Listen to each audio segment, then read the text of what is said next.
Carlos Finney, o apóstolo dos avivamentos, de 1792 a 1875.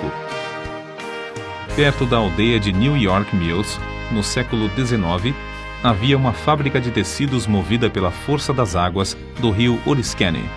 Certa manhã, os operários se achavam comovidos, conversando sobre o poderoso culto da noite anterior, ocorrido no prédio da escola pública. Não muito depois de começar o ruído das máquinas, o pregador, um rapaz alto e atlético, entrou na fábrica. O poder do Espírito Santo ainda permanecia sobre ele. Os operários, ao vê-lo, sentiram a culpa de seus pecados a ponto de terem de se esforçar para poderem continuar a trabalhar. Ao passar perto de duas moças que trabalhavam juntas, uma delas, no ato de emendar um fio, foi tomada de tão forte convicção que caiu em terra chorando. Segundos depois, quase todos em volta tinham lágrimas nos olhos, e em poucos minutos o avivamento encheu todas as dependências da fábrica. O diretor, vendo que os operários não podiam trabalhar, achou que seria melhor que cuidassem da salvação da alma e mandou que parassem as máquinas. A comporta das águas foi fechada e os operários se ajuntaram em um salão do edifício. O Espírito Santo operou com grande poder e dentro de poucos dias quase todos se converteram. Disse acerca desse pregador, Carlos Finney, que, depois de ter ministrado a palavra em Gouverneur, no estado de New York, não houve baile nem representação de teatro na cidade durante 6 anos. Calcula-se que durante os anos de 1857 e 1858, mais de 100.000 pessoas foram ganhas para Cristo pela obra direta e indireta de Finney. A sua autobiografia é o mais maravilhoso relato de manifestação do Espírito Santo, excetuando o livro de Atos dos Apóstolos. Abaixo das Sagradas Escrituras, alguns consideram o livro Teologia Sistemática, de sua autoria, a maior obra sobre teologia que existe. Como explicar o seu êxito tão destacado nos anais dos servos da Igreja de Cristo? Sem dúvida, era, antes de tudo, o resultado da sua profunda conversão. Nasceu de uma família descrente e se criou em um lugar onde os membros da igreja conheciam apenas a formalidade fria dos cultos. Finney era advogado. Ao encontrar nos seus livros de jurisprudência muitas citações da Bíblia, comprou um exemplar com a intenção de conhecer as Escrituras. O resultado foi que, após a leitura, achou mais e mais interesse nos cultos dos crentes. Acerca da sua conversão, ele relata na sua autobiografia o seguinte: ao ler a Bíblia, ao assistir às reuniões de oração e ouvir os sermões de Sr. Gale, percebi que não me achava pronto a entrar nos céus. Fiquei impressionado especialmente com o fato de as orações dos crentes, semana após semana, não serem respondidas. Li na Bíblia: pedi e dar-se-vos-á, buscai e encontrareis, batei e abrir-se-vos-á.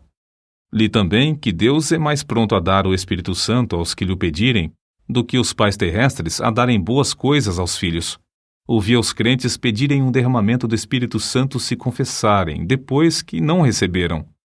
Exortavam uns aos outros a se despertarem para pedir em oração um derramamento do Espírito de Deus e afirmavam que assim haveria um avivamento com a conversão de pecadores.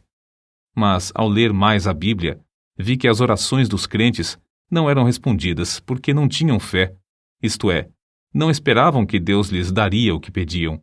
Entretanto, com isso, senti um alívio acerca da veracidade do Evangelho e fiquei convicto de que a Bíblia, apesar de tudo, é a verdadeira Palavra de Deus. Foi num domingo de 1821 que assentei no coração resolver o problema sobre a salvação da minha alma e ter paz com Deus. Apesar das minhas grandes preocupações como advogado, resolvi seguir rigorosamente a determinação de ser salvo. Pela providência de Deus, não me achei muito ocupado nem segunda nem terça-feira, e consegui passar a maior parte do tempo lendo a Bíblia e orando. Mas ao encarar a situação resolutamente, achei-me sem coragem para orar, sem tapar o buraco da fechadura. Antes, deixava a Bíblia aberta na mesa com os outros livros, e não me envergonhava de lê-la diante do próximo. Mas então, se entrasse alguém, eu colocaria um livro aberto sobre a Bíblia para escondê-la. Durante a segunda e a terça-feira, a minha convicção aumentou, mas parecia que o coração se havia endurecido. Eu não podia chorar nem orar. Terça-feira, à noite, senti-me muito nervoso e parecia-me estar perto da morte. Reconhecia que, se eu morresse, por certo iria para o inferno. De manhã cedo, fui para o gabinete. Parecia que uma voz me perguntava: por que esperas? Não prometeste dar o coração a Deus? O que experimentas fazer? Alcançar a justificação pelas obras? Foi então que vi claramente, como qualquer vez depois, a realidade e a plenitude da propiciação de Cristo. Vi que sua obra era completa, e em vez de eu necessitar de uma justiça própria para Deus me aceitar, tinha de sujeitar-me à justiça de Deus por intermédio de Cristo. Sem o saber, fiquei imóvel. Não sei por quanto tempo, no meio da rua, no lugar onde a voz de dentro se dirigiu a mim. Então, me veio a pergunta: aceitá-lo-ás agora? Hoje? Repliquei: aceitá-lo-ei hoje, ou me esforçarei para isso até morrer. Em vez de ir ao gabinete, voltei para entrar na floresta, onde podia derramar a alma sem alguém me ver nem me ouvir. Porém, o meu orgulho continuava a se manifestar. Passei por cima de um alto e andei furtivamente atrás de uma cerca, para que ninguém me visse e pensasse que ia orar. Penetrei dentro da mata cerca de meio quilômetro, onde achei um lugar mais escondido entre algumas árvores caídas.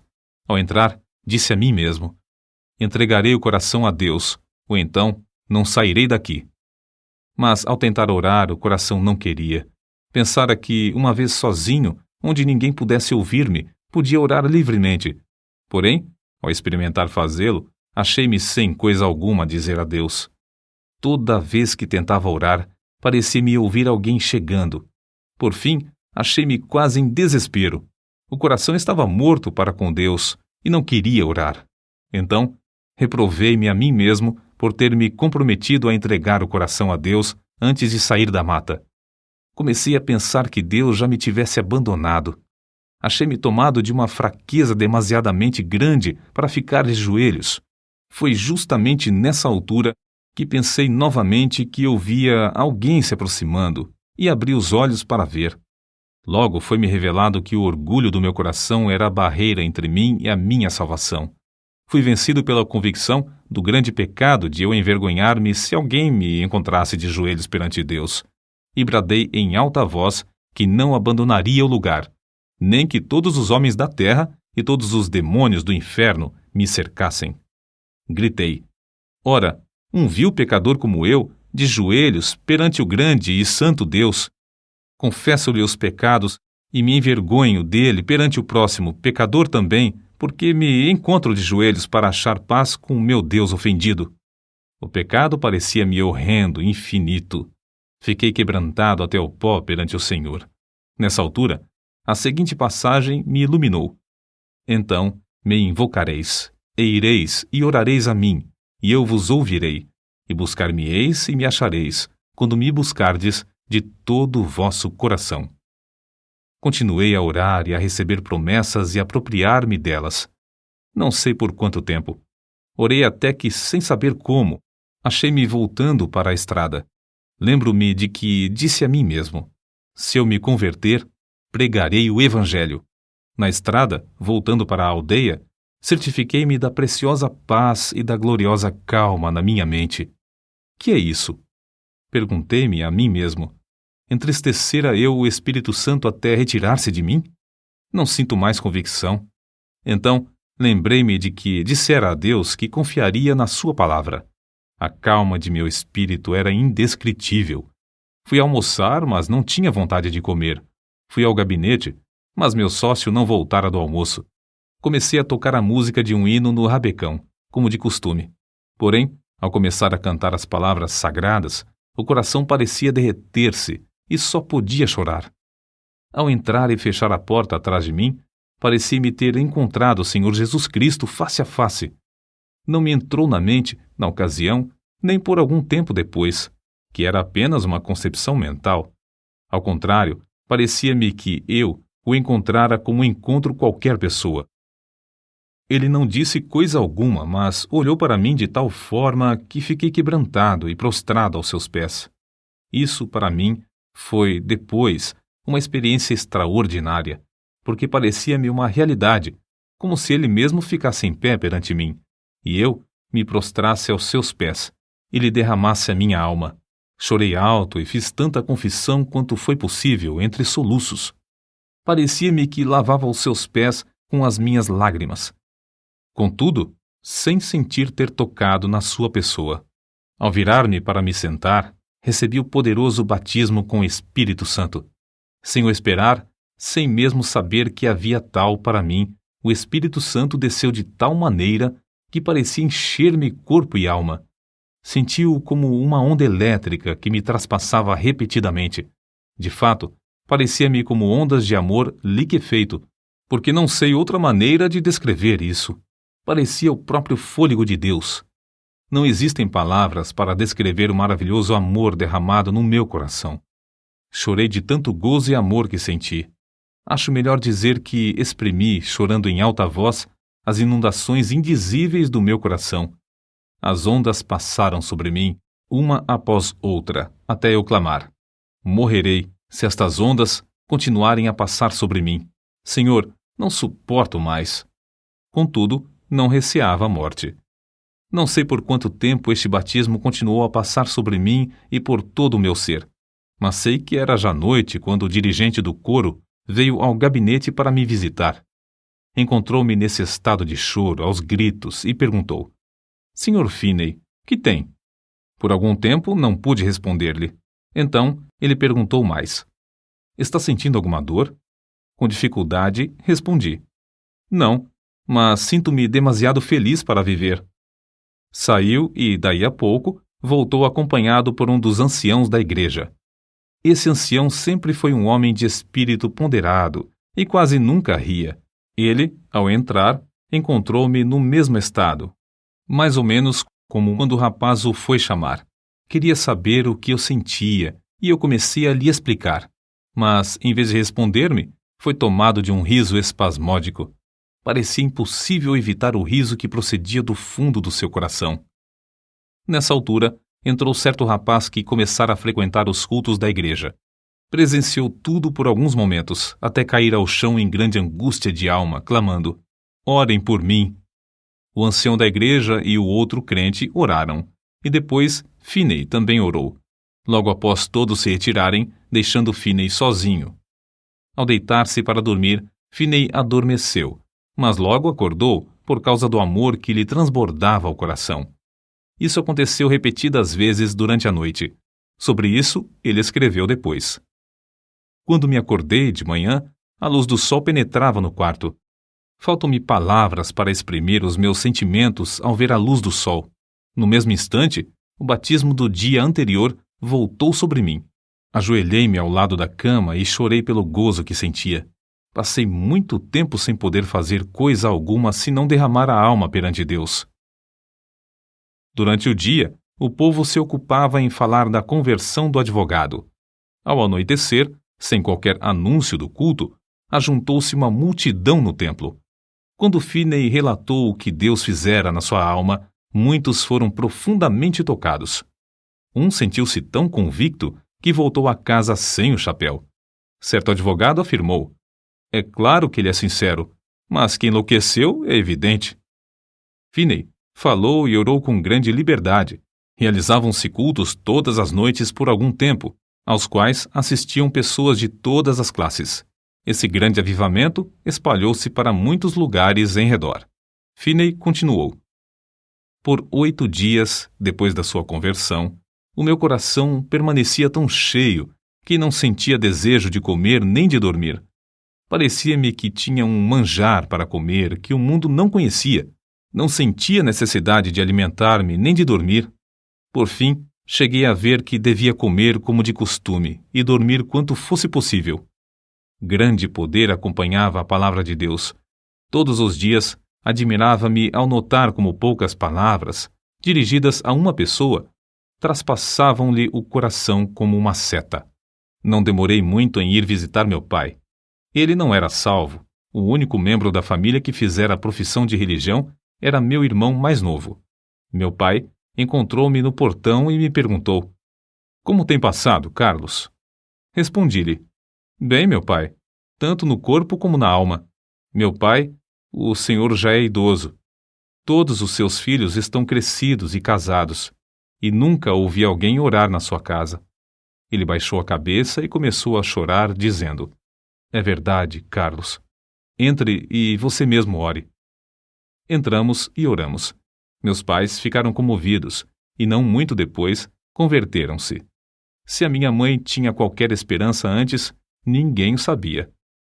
Assim, esse advogado, Carlos G. Finney, perdeu todo o gosto pela sua profissão e se tornou um dos mais famosos pregadores do Evangelho. Acerca de seu método de trabalhar, ele escreveu: "Dei grande ênfase à oração como indispensável, se realmente queríamos um avivamento. Esforçava-me por ensinar a propiciação de Jesus Cristo, sua divindade, sua missão divina, sua vida perfeita, sua morte vicária, sua ressurreição, a necessidade de arrependimento e de fé, a justificação pela fé e outras doutrinas que se tornaram vivas pelo poder do Espírito Santo. Os meios empregados eram simplesmente pregação, cultos de oração, muita oração em secreto, intensivo evangelismo pessoal e cultos para a instrução dos interessados. Eu tinha o costume de passar muito tempo orando. Acho que, às vezes, orava realmente sem cessar. Achei também grande proveito em observar frequentemente dias inteiros de jejum em secreto. Em tais dias, para ficar inteiramente sozinho com Deus, eu entrava na mata ou me fechava dentro do templo." Vê-se no seguinte relato a maneira como Finney e seu companheiro de oração, o irmão Nash, bombardeavam os céus com as suas intercessões.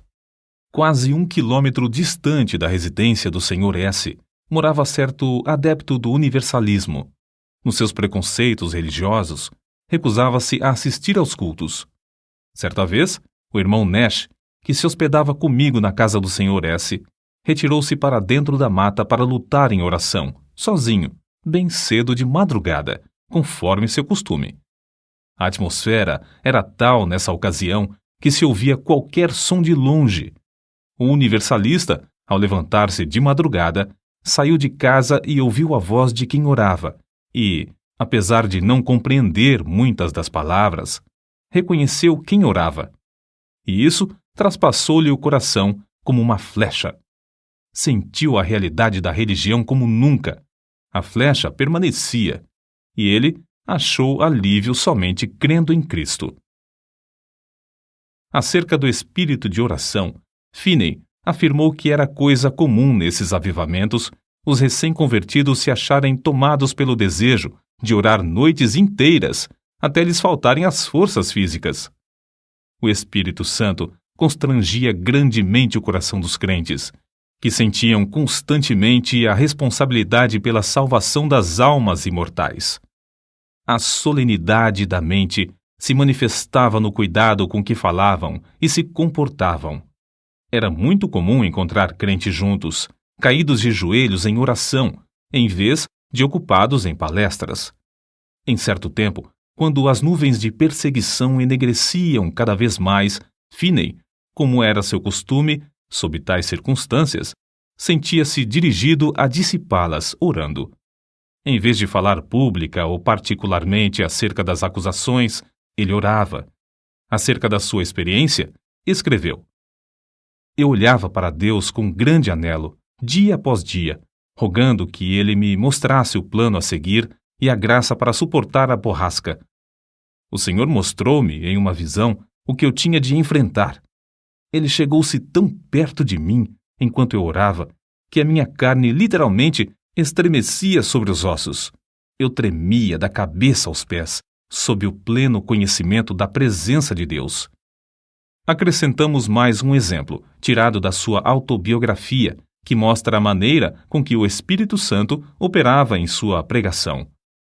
"Ao chegar na hora anunciada para iniciar o culto, achei o prédio da escola repleto, por isso tive de ficar em pé perto da entrada. Cantamos um hino, isto é, o povo pretendia cantar. Entretanto, Eles não tinham o costume de cantar os hinos de Deus e cada um desentoava à sua própria maneira. Não podia conter-me. Lancei-me de joelhos e comecei a orar. O Senhor abriu as janelas dos céus, derramou o espírito de oração e entreguei-me de toda a alma a orar. Não escolheram um texto, mas logo ao levantar-me dos joelhos, eu disse: Levantai-vos, saí deste lugar, porque o Senhor há de destruir a cidade. Acrescentei que havia 2 homens, um se chamava Abraão e outro Ló. Contei-lhes como Ló se mudara para Sodoma. O lugar era excessivamente corrupto. Deus resolveu destruir a cidade e Abraão orou por Sodoma. Mas os anjos acharam somente um justo lá. Era Ló. Os anjos disseram: Tens alguém mais aqui? Teu genro e teus filhos e tuas filhas e todos quantos tens nessa cidade, tira-os fora deste lugar, porque nós vamos destruir este lugar, porque o seu clamor tem engrossado diante da face do Senhor, e o Senhor nos enviou a destruí-lo. Ao relatar estas coisas, os ouvintes se mostraram irados a ponto de me açoitarem. Nessa altura, deixei de pregar e lhes expliquei que compreendera que nunca se realizara culto ali e que eu tinha o direito de, assim, considerá-los corruptos. Salientei isso com mais e mais ênfase e com o coração cheio de amor, até não poder mais conter-me. Depois de eu assim falar, cerca de 15 minutos, parecia ter vindo sobre os ouvintes uma tremenda solenidade, os quais começaram a cair ao chão, clamando e pedindo misericórdia. Se eu tivesse tido uma espada em cada mão, não os poderia derrubar tão depressa como caíram. De fato, 2 minutos depois de os ouvintes sentirem o choque do espírito vir sobre eles, quase todos estavam ou caídos de joelhos ou prostrados ao chão.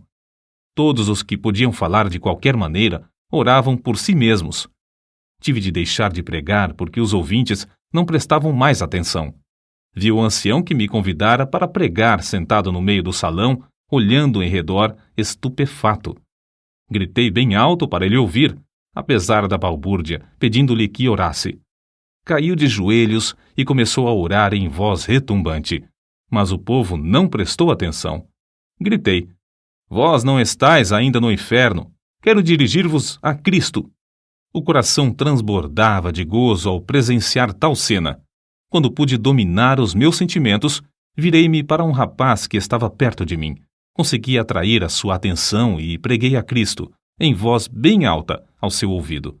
Logo, ao olhar para a cruz de Cristo, ele acalmou-se por um pouco e então rompeu em oração pelos outros. Depois, fiz o mesmo com um outro, depois com mais outro e continuei assim, tratando com eles até a hora do culto da noite, na aldeia. Deixei o ancião que me convidara a pregar para continuar a obra com os que oravam. Ao voltar, havia tantos clamando a Deus que não pudemos encerrar a reunião, que continuou o resto da noite. Ao amanhecer o dia, alguns ainda permaneciam com a alma ferida. Não se podiam levantar e, para dar lugar às aulas, foi necessário levá-los a uma residência não muito distante. De tarde mandaram chamar-me porque ainda não findara o culto. Só nesta ocasião cheguei a saber a razão de o auditório agastar-se da mensagem. Aquele lugar cognominava-se Sodoma, e havia somente um homem piedoso lá, a quem o povo tratava de Ló. Era o ancião que me convidara a pregar. Depois de já velho, Finney escreveu acerca do que o Senhor fez em Sodoma. Embora esse avivamento caísse tão repentinamente sobre eles, era tão empolgante ver que as conversões eram profundas e a obra permanente e genuína. Nunca ouvi falar em qualquer repercussão desfavorável. Não foi só na América do Norte que Finney viu o Espírito Santo cair e abater os ouvintes em terra. Na Inglaterra, durante os 9 meses de evangelização que Finney promoveu lá, multidões também se prostraram enquanto ele pregava. Em certa ocasião, mais de 2.000 de uma vez. Alguns pregadores confiam na instrução e ignoram a obra do Espírito Santo. Outros, com razão, rejeitam tal ministério infrutífero e sem graça. Oram a Deus para que o Espírito Santo tome a direção e alegram-se no grande progresso da obra de Deus. Mas ainda outros, como Finney, Dedicam-se a buscar o poder do Espírito Santo sem desprezar a arma de instrução e veem resultados incrivelmente mais vastos. Durante os anos de 1851 a 1866, Finney foi diretor do Oberlin College e ensinou a um total de 20.000 estudantes. Dava mais ênfase ao coração puro e ao batismo no Espírito Santo do que à preparação do intelecto. O resultado foi que, de Oberlin, saiu uma corrente contínua de alunos cheios do Espírito Santo. Assim, após o término de uma campanha intensiva de evangelismo e no meio dos seus esforços no colégio, em 1857, Finney via cerca de 50.000, todas as semanas, converterem-se a Deus. By My Spirit, Jonathan Goforth, página 183. Os diários de New York, às vezes, quase não publicavam outras notícias senão do avivamento. Suas lições aos crentes sobre avivamento foram publicadas primeiro em um jornal e depois em um livro de 445 páginas que se intitulava Discursos sobre Avivamentos. As primeiras 2 edições, de 12.000 exemplares, foram vendidas logo ao saírem do prelo. Outras edições foram impressas em vários idiomas. Uma só editora em Londres publicou 80.000.